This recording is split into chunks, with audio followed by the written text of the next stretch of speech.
STV news కి స్వాగతం. సంగారెడ్డి జిల్లా అమీన్పూర్ జీహెచ్ఎంసీ పరిధిలో భూ వివాదం మరోసారి తెరపైకి వచ్చింది. సర్వే నెంబర్ 576, 577లకు సంబంధించిన భూమిపై నకిలీ ఓఆర్సీ సృష్టించి అక్రమంగా అమ్మకాలు జరిగాయని ఆరోపణలు వినిపిస్తున్నాయి. ఈ వ్యవహారంపై సత్యనారాయణ రాజు వర్గం స్పందిస్తూ అసత్య ప్రచారాలు చేస్తున్న వారిపై చర్యలు తీసుకోవాలని డిమాండ్ చేసింది. అమీన్పూర్ పరిధిలోని సర్వే నెంబర్ 576లో 11 గుంటలు, సర్వే నెంబర్ 577లో 1 ఎకరం 29 గుంటల భూమికి మొదట పట్టాదారులుగా బ్యాగరి జీతయ్య, పోచయ్య, శంకరయ్యలు మీడియా సమావేశంలో సత్యనారాయణ రాజు తెలిపారు. అనంతరం 1983లో ఈ భూమిని రామస్వామి వారి అన్నదమ్ములకు విక్రయించగా తర్వాత గొట్టిముక్కలు సత్యనారాయణ రాజు మరియు వారి కుటుంబ సభ్యులు కొనుగోలు చేసినట్టు తెలిపారు. అయితే మధ్యలో ఆర్డీఓ కార్యాలయంలో సాఫ్ట్ నీలం సత్యనారాయణ పేరిట నకిలీ ఓఆర్సీ సృష్టించి జీపీఆర్ హౌసింగ్ ఎస్టేట్ వారికి భూమి విక్రయించారనే ఆరోపణ వెలువడ్డాయి. అనంతరం ఆ సంస్థ జన్మభూమి హౌసింగ్ ఎస్టేట్ వారికి అమ్మకం చేసి ఫ్లాట్లుగా విక్రయించినట్లు ఆరోపిస్తున్నారు. ఈ వ్యవహారంపై సత్యనారాయణ రాజు న్యాయ పోరాటం చేపట్టగా 2013లో నకిలీ ఓఆర్సీ రద్దు అయినట్లు వారి వర్గం తెలిపింది. ప్రస్తుతం అన్ని చట్టబద్ధ పత్రాలు తమ పేరిటన ఉన్నాయని, అదే సంవత్సరం గ్రామ పంచాయతీ నుండి ప్రహారీ గోడ నిర్మాణానికి అనుమతులు కూడా పొందినట్లు పేర్కొన్నారు. ఇదిలా ఉండగా 2015లో అప్పటి అమీన్పూర్ మున్సిపల్ చైర్మన్ పాండురంగారెడ్డి మరియు మరికొందరు భూమిలోకి ప్రవేశించారని ఆరోపిస్తూ ట్రెస్ పాస్ కేసు నమోదు చేసినట్టు తెలిపారు. అలాగే ఇటీవల ఓకే న్యూస్ ప్రతినిధి స్టాఫ్ ఎలాంటి ఆధారాలు లేకుండా స్థానిక ఎమ్మెల్యే, పోలీసులు అధికారులు తమ అడ్వకేట్ పై అసభ్య పదజాలంతో వ్యాఖ్యలు చేశారని సత్యనారాయణ రాజు ఆరోపించారు. ఇప్పటి వరకు నేను ఎమ్మెల్యేను ముఖాముఖిగా కలిసిన రోజు లేదు. ఆధారాలు లేకుండా ఆరోపణ చేయడం సరికాదు. ఎవరైనా కలిసి ఉన్నట్లు నిరూపిస్తే ఏ శిక్షకైనా సిద్ధంగా ఉంటామని అన్నారు. బాధ్యతాయుతంగా వ్యవహరించాల్సిన మీడియా ప్రతినిధులు నిరాధార ఆరోపణ చేయడం తగదని, అసభ్య వ్యాఖ్యలు చేసిన వారిపై చట్టపరమైన చర్యలు తీసుకోవాలని సత్యనారాయణ రాజు వర్గీయులు డిమాండ్ చేస్తున్నారు. ఈ మీటింగ్ పెట్టడానికి కారణం మీ పేరు? జి సత్యనారాయణ రాజు. నేను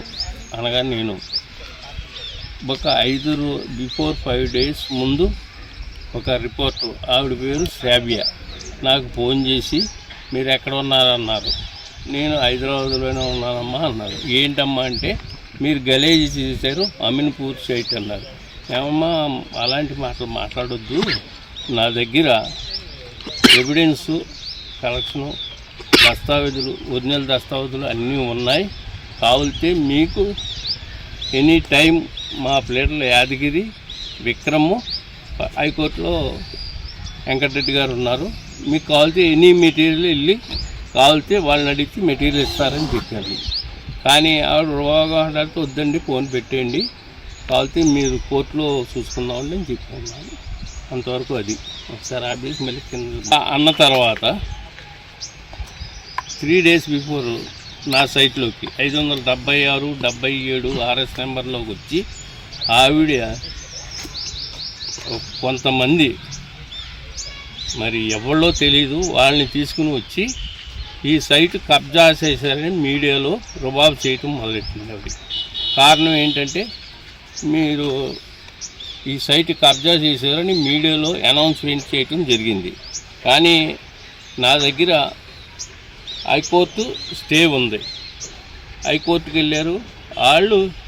ఈ మన జాయింట్ కలెక్టర్ 2 దగ్గరికి వెళ్ళారు, ఆర్డీఓ దగ్గరికి వెళ్ళారు. వాళ్ళందరూ పర్మిషన్స్ అన్నీ ఇచ్చారు. మీకు మనకు కావాలితే ఒరిజినల్ డాక్యుమెంట్ ఇది. నాది 83లో కొనుక్కున్నట్టు original document.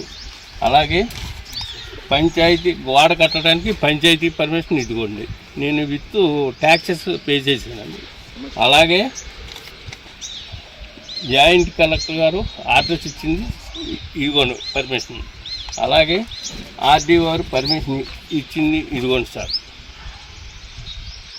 And all evidence నా దగ్గర ఉన్నాయి. హైకోర్టులో కూడా నా స్టే ఇచ్చింది. వాళ్ళు హైకోర్టుకి వెళ్ళింది వాళ్ళు, నేను కాదండి వెళ్ళింది. వెళ్తే వాళ్ళని పక్కకు పంపి మాకు ఆర్డర్ ఇచ్చింది. నేను వెళ్ళలేదు హైకోర్టు. అలాగే ఈ గోడ కట్టినప్పుడు నాకు పాండురంగారెడ్డి గారు ఎవరనేది నాకు తెలియదు. వాళ్ళు తీసుకొచ్చి ఏమన్నా రాజుగారు ఇది పరిస్థితి అంటే, కాదండి నేను 83లో కొనుక్కున్నాను, మీరు రావద్దు ఇట్లా జోలికి అని చెప్పాను. అంటే ఆయన ఆ జనాన్ని వేసుకుని వెళ్ళిపోయారు. ఆయన నాతో టచ్ ఎప్పుడూ లేదు. కానీ మళ్ళీ రెండోసారి గోడ కొడతా ఉంటే వస్తే నేను ట్రెస్ పాస్ కేసు పెట్టాను పాండురంగారెడ్డి గారు. ట్రెస్ పాస్ కేసు నడుస్తుంది, స్టిల్ నడుస్తుంది. అలాగే నిన్న వచ్చిన ఇక్కడ సైట్లోకి వచ్చిన వాళ్ళ మీద కూడా ట్రెస్ పాస్ కేసు ఉంది. నా సైట్లోకి వాళ్ళు రావడానికి వాళ్ళకి అథారిటీ ఏముందండి? 2 ఇలా అంటా ఆల్ డిపార్ట్మెంట్ని హ్యూమిలేట్ చేసింది. ఆవిడ చాలా వల్గర్గా మాట్లాడింది. పోలీసు వ్యవస్థ లూటీ వ్యవస్థ ఉంది. ఇక్కడ అమీన్పూర్లోని పోలీసు స్టేషన్ తీసేయండి డీజీపీ గారు, ఇక్కడ వ్యవస్థ వరస్ట్గా ఉందని చెప్పింది. అలాగే జ్యుడిషియరీ వ్యవస్థని ఆ జడ్జి గారు ఎవరు అనే టైప్లో మాట్లాడింది. ప్లస్ నేను మేడము నాకు యాదగిరి గారుని విక్రమ్ గారుని అక్కడ వెంకటరెడ్డి గారు హైకోర్టులో వాదింటున్నారా దానికి ఆవిడ ఏమని తెలుసండి, ఈ రౌడీలని వేసుకుని వచ్చి రాజుగారు రుబాబు చేస్తున్నాడు ఈ సైట్లో అని చెప్పి అందే. కాబట్టి రుజువు చేయండి ఎప్పుడైనా రుబాబు చేసినట్టు. 2 ఇది కాకుండా ఎమ్మెల్యే గారిని వీళ్ళందరినీ పట్టుకుని ఇది చేస్తున్నారనే ఉద్దేశంలో మాట్లాడింది. ఎమ్మెల్యే గారిని నేను ఎప్పుడైనా కలిసినట్టు కానీ ఆయన నన్ను చూసినట్టు కానీ ఏదైనా రుజువు చేస్తే మీ సమక్షంలో నేను ఏం చేయమంటే అది చేస్తాను. ఆయన ఎవరో నాకు తెలీదు, నేను ఎవరో ఆయనకి తెలీదు. పాపం ఆయన్ని కూడా వల్గర్గా అబ్యూజింగ్ లాంగ్వేజ్ మాట్లాడింది ఆవిడ. అది పద్ధతి కాదు కదండి. 2 పాండురంగారెడ్డి గారిని ఇక్కడ ట్రెస్పాస్ కేసు పెడితే నా దగ్గరికి ఎలా వస్తారు చెప్పండి. ఆయన ఏదో ఆటో డ్రైవరు ఇది అని చెప్పి అబ్యూజింగ్ లాంగ్వేజ్ మాట్లాడవలసిన పని లేదు కదండి. ఆవిడ మీడియా రిపోర్టర్గా నాకు ఫోన్ చేసి నేను సమాధానం చెప్పాను. కావాలితే కాగితాలు నన్ను అడగాలి, లేకపోతే మా ప్లేయర్ గారి దగ్గరికి వెళ్ళండి, నేను అవైలబిలిటీ లేకపోతే మా విక్రమ్ గారు ఉన్నారు ఆయన దగ్గర కాగితాలు ఉంటే మీకు ఎక్స్ప్లెయిన్ చేస్తారని చెప్పాను. మా ప్లేయర్ని ఈ యాదగిరిని విక్రమ్ని వెంకటరెడ్డి గారిని వీళ్ళందరినీ గోండాలని సంబోధించింది. మేము తప్పనిసరిగా దాని మీద యాక్షన్ చర్య తీసుకోవడానికి మేము రెడీగా ఉన్నామండి. 2 ఈవిడి పోలీసు వ్యవస్థని వాళ్ళు వెళ్ళారు పోలీస్ కేసు కూడా. ఆ పోలీస్ కేసు కూడా కాగితాలన్నీ తెమ్మంటే నేను ఆల్ డాక్యుమెంట్స్ పట్టుకెళ్ళి చూపిందే అన్నారు. రాజుగారు మీ తప్పలేదు, మీ పని మీరు చూసుకోండి అని చెప్పారు. వాళ్ళు వెళ్ళిపోయారు. మళ్ళీ కేసుకి వెళ్ళారు. మళ్ళీ అదే అయ్యింది. ఎన్నిసార్లు అదే అయింది. కోర్టులో అసలు వీళ్ళు కాగితం ఉన్నదేమో మిస్లీడింగ్ కాగితం పట్టుకొచ్చి బ్లాక్మెయిల్ చేస్తున్నారు. నా సైట్లో నన్ను బ్లాక్మెయిల్ చేయటండి, ఎమ్మెల్యే గారిని బ్లాక్మెయిల్ చేయటం, ప్లేటర్లను బ్లాక్మెయిల్ చేయటం, అది రిపోర్టర్కి ఉన్న లక్షణం కాదండి. పెద్ద మనిషిగా ఉండాలి, నేను పెద్ద మనిషిగా ఉండాలి. పైగా నా కులాన్ని, రాజుల కులాన్ని సంబోధించి 3 సార్లు ఇది మాట్లాడారు. అది కరెక్ట్ కాదు కదండి పద్ధతి. నిజంగా ఏదన్నా ఉంటే మా ప్లేటర్ గారి దగ్గరికి ఏంటండి ఏం జరిగిందని అడగాలి, కానీ నన్ను రుబాబు చేయకూడదు కదండి. సైట్లోకి వచ్చి నిన్న కాక మొన్న సైట్లోకి వచ్చి రాజుగారు ఎక్కడున్నారు మీరు సైట్లోకి రావాలని, నేను వస్తానులేమ్మా హైదరాబాద్లో ఉన్నాను, ఆల్ డాక్యుమెంట్స్ పట్టుకొచ్చి నేను సైట్లోకి వస్తాను అన్నాను. ఇంకో నేను సైట్లోకి వచ్చాను, మీరు రండి, ఆల్ డాక్యుమెంట్స్ పట్టుకొచ్చా. నేను మీడియా మిత్రులకు నేను చూపించున్నాను, మీరు రండి. ఇప్పుడు ఎందుకు అబ్యూజింగ్ లాంగ్వేజ్ వాళ్ళందరినీ దొంగతనాలుగా అండకట్టడం? నాది సైటు, నాకు వాళ్ళకి డిస్ప్యూట్ వచ్చింది. వాళ్ళ డిస్ప్యూట్ని కోర్టులో క్లారిఫికేషన్ చేసుకోలేదు, రెవెన్యూ డిపార్ట్మెంట్లో చేసుకోలేదు, పోలీసుల దగ్గర చేసుకోలేదు. అంచేత వాళ్ళని బ్లాక్మెయిల్ చేస్తారా? అది న్యాయమైన పద్ధతేనా? ఒక రిపోర్టర్గా ఉండవలసిన మంచితనం అదేనా? పోలీసుని దొంగల కింద అభివర్ణిస్తారా? డీజీపీ గారిని వచ్చి అమీన్పూర్లో పోలీస్ స్టేషన్ బదలగొట్టేయమంటారా? ఏంటండి ఈ లాంగ్వేజ్? ఇది న్యాయమైన పద్ధతి కాదు.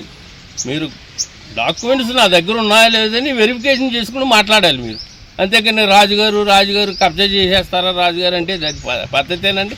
ఎవరికైనా పద్ధతే. నేను ఆంధ్ర ఉండంట అప్పుడు నేను 42 ఏళ్ళు అయింది తెలంగాణ వచ్చి, నాకు అపార్ట్మెంట్ ఉంది ఇక్కడ.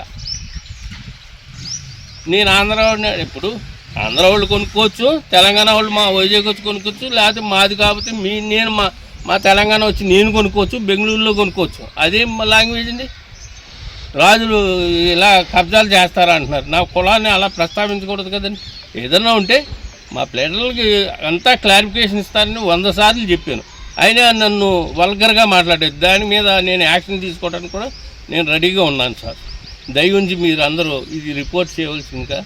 నా దగ్గర కాగితాలు కావాలంటే ఇవి మొత్తం అన్ని all proofs are available to you.